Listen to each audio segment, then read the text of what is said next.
ખાસ તો સપ્તાહનું આયોજન એટલા માટે કરવામાં આવ્યું છે કે ધાર્મિક કાર્ય છે અને માત્ર રાજી ખુશી ધાર્મિક કાર્ય કરવા માટેનો પ્રયત્ન હતો અમારો. પણ સાથે અન્ય બે સંસ્થા કુદરતી રીતે જોડાઈ ગઈ અને જ્યુવેનલાઇઝ ડાયાબિટીસ ફાઉન્ડેશન છે અકુલ દોશી અને બીજા છે અમારા દેવાંગભાઈ માકોડ જે આપણા ભાજપના કોર્પોરેટર છે.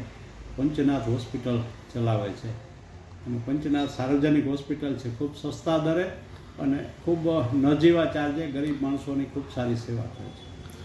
એને ફંડ રેઝિંગ માટે એને પૈસાની જરૂરિયાત હતી એટલે અમે પ્રકલ્પ સાથે જોડ્યો છે કે દેવાંગભાઈને પણ આમાંથી ફંડ થાય એ સીધું એના ખાતામાં જાય અને એમાંથી એક એને MRI મશીન લેવાનું જેની કિંમત છે 7.5 કરોડ આવી જાય. તો અત્યારે બજારમાં ક્યાંય તમે જાઓ MRI કરાવવા તો 15-20 હજારનો ખર્ચો થાય.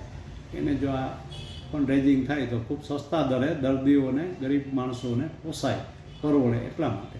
અને ડાયાબિટીસ ફાઉન્ડેશનવાળા છે એ નાના બાળકો લગભગ સૌરાષ્ટ્રમાં એના કહેવા મુજબ સૌરાષ્ટ્ર કચ્છમાં 1500 બાળકો એવા છે જેમાંથી 500 જેવા બાળકોને દર મહિને 8,000 રૂપિયા જેવી ટ્રીટમેન્ટનો ખર્ચો થાય છે. એ ખર્ચને પહોંચી વળવા તથા એને કોર્પોરેશન અને ગુજરાત સરકાર નાની એક જગ્યા આપવાની છે એમાં એને બાંધકામ કરીને એની લેબોરેટરી વગેરેની સેવા કરવાની છે. તો એ બંને સંસ્થાને સાથે જોડી અને ખર્ચ બધો અમારો પરિવાર કરશે પણ કથામાં જે કંઈ એને ફંડ મળે ડાયરેક્ટ એને ખાતામાં જશે એટલે એક સારું કામ થાય.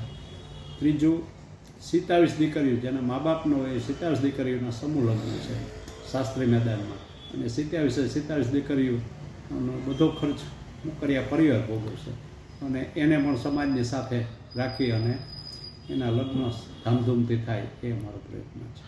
સૌથી વિશેષ તારીખ 22 જાન્યુઆરીએ યશસ્વી વડાપ્રધાન નરેન્દ્રભાઈ મોદી અયોધ્યા ખાતે રામ ભગવાનની પ્રાણ પ્રતિષ્ઠા કરશે. એને લાઈવ ટેલિકાસ્ટ આપણા પંડાલમાંથી કરશું. સમગ્ર રાજકોટને આમંત્રણ આપ્યું છે. જે લોકો એમાં જોડાશે રંગોળી કરશું, દીપ પ્રાગટ્ય કરશું, ભજન કીર્તન કરશું, રાસ રાખશું અને રામ ભગવાન આરાધ્ય દેવની પૂજા પાઠ કરશું, આરતી કરશું અને બધાની સાથે સમૂહ પૂજન કરશું. આ 4 સંકલ્પ છે અને ભગવાનને પ્રાર્થના કે 4 સંકલ્પ પાર પડે. અને રાજકોટનો ખૂબ જ સહકાર છે. સામાજિક સંસ્થાઓ સર્વ સમાજ જે 18 વરણ કહેવાય છે 18 વરણનો ખૂબ સહકાર છે અને ધામધૂમથી સારી રીતે પ્રસંગ પાર કરશે.